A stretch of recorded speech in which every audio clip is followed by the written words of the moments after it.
example. This is example number 7.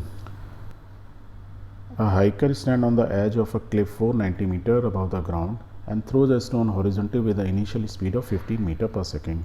Neglecting the air resistance, find the time taken by the stone to reach the ground and the speed with which it hits the ground. Take g is equal to 9.8 meter per second लगा. So बड़ा simple question है. So let's make the drawing or rough sketch. A hiker stand on the edge of a cliff 490 meter above the ground. एक cliff है, cliff में कोई एक पहाड़ उसकी चोटी पे खड़ा हुआ हो. इस केस में सपोज ये मेरा पहाड़ है, बिल्डिंग बना दी, 490 मीटर इज़ द हाइट. कहाँ पे खड़ा हुआ है? इस जगह पे खड़ा हुआ है और यहाँ से वो इस थ्रोन को फेंकता है horizontally with a speed 15 metre पर सेकेंड. तो उसने ऐसे फेंका. जब किसी चीज़ को मैं ऐसे फेंकूंगा और वो बोल रहा है एक चीज़ इंपॉर्टेंट, नेगलेक्टिंग एयर रेजिस्टेंस, नहीं यहाँ कोई हवा नहीं चल रही है, फॉरगेट अबाउट एयर, राइट, क्योंकि हवा होगी तो पत्थर इधर उधर हो सकता है थोड़ा बहुत. तो उसने कहा हवा है ही नहीं, राइट. तो अब उसने इस पत्थर को फेंका तो पत्थर क्या होगा? ऐसे आके गिरेगा. That means it will follow a projectile motion. Now he saying कि जब मैं ऐसे फेंकूंगा वो पत्थर को, उसने फेंका, then find the time taken by the stone to reach the ground. पहली बार ऊपर से नीचे आने में कितना टाइम लगा ये पता लगाना है. And the speed with which it hits the ground, और किस स्पीड से उसने इसको हिट किया. अब देखो ये हॉरिजॉन्टली हमने यदि फेंका है तो ये हॉरिजॉन्टल वेलोसिटी में तो कोई फ़र्क पड़ेगा नहीं क्योंकि इट्स विल ऑलवेज रिमेन्स, इस पर तो कोई ग्रेविटेशनल फोर्स लग नहीं रहा है.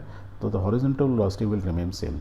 Suppose my initial velocity is 15 metre per square, तो मेरी फाइनल भी यहाँ पे जो हॉरिजॉन्टल वेलोसिटी वो तो वही रहेगी, राइट.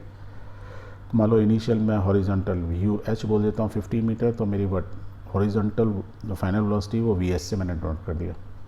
बट मेरे को यहाँ पे टोटल वेलोसिटी मैंने किस वेलोसिटी से इस पर हिट करेगा, तो इस वेलोसिटी से हिट करेगा या कुछ और भी ऐड होगा? कुछ और भी ऐड होगा. वो क्या ऐड होगा ये मुझे इक्वेशंस याद रखनी है उसके लिए, सॉल्व करने के लिए.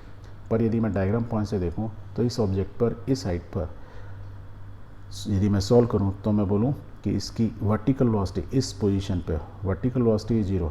तब इस टाइप के क्वेश्चन को हम सॉल्व क्या करते हैं? एक्स एक्सिस और वाई एक्सिस में, हॉरिजॉन्टल और वर्टिकल में. तो यदि मैं हॉरिजॉन्टल में देखूंगा तो वेलोसिटी इज सेम, इनिशियल और final is same, whereas my vertical velocity initial was 0 और इस पर ये नीचे गिरेगा. क्यों गिर रहा था? क्योंकि एक्सेलरेशन लग रहा है, ग्रेविटेशनल फोर्स खींच रही है ना बॉल को. ओके, तो ए इज इक्वल टू जी.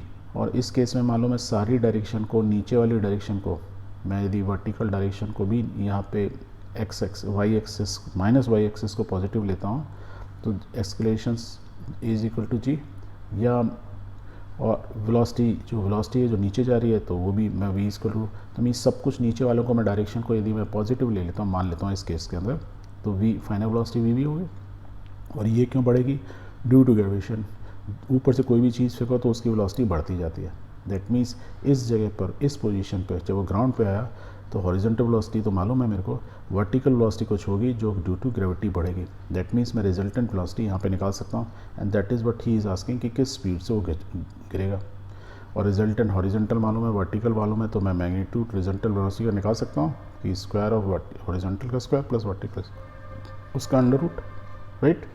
यही सॉल्व करना है. Let's solve it and by using this equation. तो विल राइट दिस वे कि हाइट हमें दी हुई है, S is equal to 490 metre पर, ये डिस्टेंस ट्रैवल कर रहा है. We have to find out the first question में टाइम. तो will write, remember you have to solve both separately. Time के लिए अलग सेपरेटली क्या, हॉरिजॉन्टल को अलग सॉल्व करेंगे, वर्टिकल को अलग सॉल्व करेंगे. For the horizontal component we will write v is equal to u plus a t. Vertical velocity से मतलब हॉरिजॉन्टल केस में v is equal to u plus a t final निकालना है यदि मेरे को. तो देखो we can say acceleration is 0. Vertical horizontal velocity के लिए एस्केलेशन 0, कंपोनेंट उसका पड़ ही नहीं रहा, इसलिए you will say v is equal to u. That is by we saying ये 15 है तो ये 15 ही रहेगा. और यदि ये दोनों सेम है तो यहाँ से टाइम निकाल सकते हो आप. ये 0 है तो ये 0 हो गया तो टाइम निकलेगा v इज इक्वल टू, ये हमको बस आ गया. Now let's solve the second part, the vertical part, the green one. तो वर्टिकल कंपोनेंट के लिए we will use this formula, v square minus u square is equal to 2s. हमको मालूम है इनिशियल वेलोसिटी इज 0, फाइनल हमको निकालनी है तो we can say put the values initially 0. S इस हमको मालूम है, ए की वैल्यू हमें मालूम है, g a is equal to g that is 9.8 metre पर सेकेंड स्क्वायर. यदि आप ये कन्फ्यूज़ हो रहे सर हर बार तो हम जी को माइनस लेते थे, तो you can take G as minus. तो उस केस में जो वर्टिकल वेलोसिटी आएगी वो भी माइनस में आएगी because we are taking everything vertical is positive. Okay, so let's put, तो वह भी देख लेंगे. पहले हम पॉजिटिव वाले से लेकर हैं। तो फाइनल वेलोसिटी अब निकालो 98 मीटर पर सेकेंड। यदि इसमें आप रखोगे तो क्यों आया, देखो इनिशियल वेलोसिटी 0 हो गई, V square is equal to 2, A negative है, एस भी नेगेटिव है क्योंकि मैं ऊपर से नीचे गिन रहा हूँ, ये भी माइनस, तो माइनस माइनस क्या हो गया प्लस, तो 98 उसका फिर स्क्वायर रूट लोगे तो यही तो आएगी फाइनल वेलोसिटी। तो आप नेगेटिव वाले जिस तरीके से चल रहे वैसे लो, कोई इशू नहीं पड़ता। Now I have to calculate time. तो देखो हमको फाइनल वेलोसिटी मालूम हो गई, इनिशियल वेलोसिटी मालूम हो गई, डिस्टेंस मालूम हो गया, तो हम इससे निकाल सकते हैं टाइम।